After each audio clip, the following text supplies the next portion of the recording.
तो क्या है प्रोजेक्ट के? तो तुमने भी ये नाम हाल फिलहाल कहीं ना कहीं तो जरूर सुना होगा। तो ये आने वाली इंडिया की बहुत बड़ी science fiction pan India movie है जिसका बजट लगभग 500 करोड़ है। अगर डॉलर में कैलकुलेट करोगे तो लगभग 63 मिलियन यूएस डॉलर्स। हालांकि बजट से किसी मूवी के अच्छे होने या ना होने को जज नहीं कर सकते, बजट तो आदि पुरुष का भी बहुत ज्यादा है। तो फिर सवाल यही आ जाता है कि इस मूवी में ऐसा क्या खास है और इसके लिए क्यों एक्साइटेड होना चाहिए। तो हेलो वेबटास्टिक फैंस, मेरा नाम है सत्यम मिश्रा और समय को सराखों पर रखते हुए चलिए शुरू करते हैं। तो ऐसे रूमर्स हैं कि प्रोजेक्ट के वर्ल्ड वॉर 3 के बाद की पोस्ट एपोकैलिप्टिक दुनिया में सेट है, आने वाले भविष्य की ऐसी दुनिया जिसके तार महाभारत से जुड़े हैं। लीक्स की माने तो ये कल की अवतार की स्टोरी के अराउंड घूमेगी जो कि कलयुग का अंत करने के लिए आएंगे। अगर आपको नहीं पता तो बता दूं कि कल की अवतार विष्णु जी के 10वें अवतार हैं और इस सब के तार महाभारत से इसलिए भी जुड़ रहे हैं कि इसमें जो अमिताभ बच्चन का कैरेक्टर होने वाला है वो शायद से होगा अश्वत्थामा का,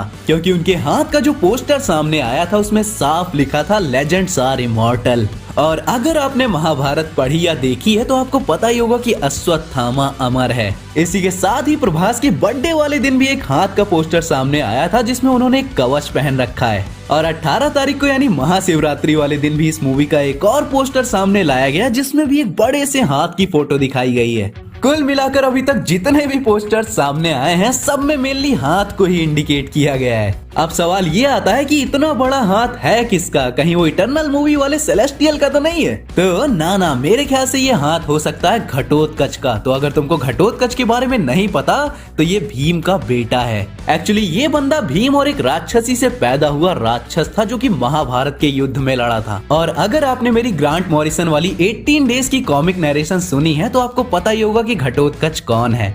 और अगर नहीं सुनी तो ऊपर लिंक शो हो रहा होगा, वो वीडियो जरूर देखना। 8 पार्ट में बनाया और बहुत मेहनत करी है मैंने। इस मूवी में प्रभास, दीपिका, अमिताभ बच्चन जैसे बड़े बड़े नाम हैं और 2024 के करीब में ये मूवी भी आ जाएगी।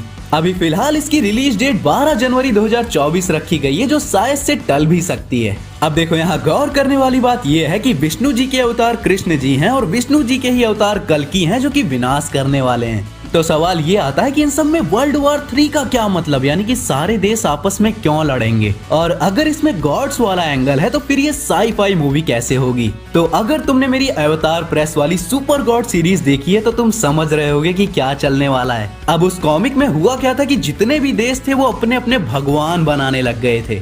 रसिया ने अपना अलग सुपर गॉड बना लिया था, चाइना ने अपना अलग सुपर गॉड बना लिया था, अमेरिका ने अपना अलग सुपर गॉड बना लिया था और इंडिया ने जो सुपर गॉड बनाया था उसका नाम रखा था कृष्णा। और सुपर गॉड कृष्णा ने उस कॉमिक में जितने भी कांड किए थे वो सारे कल्कि अवतार वाले किए थे। और उस चीज का रिजल्ट ये निकला था कि बाकी देशों के जितने भी सुपर गॉड्स थे वो इंडिया आ रहे थे अपने कृष्णा से लड़ने।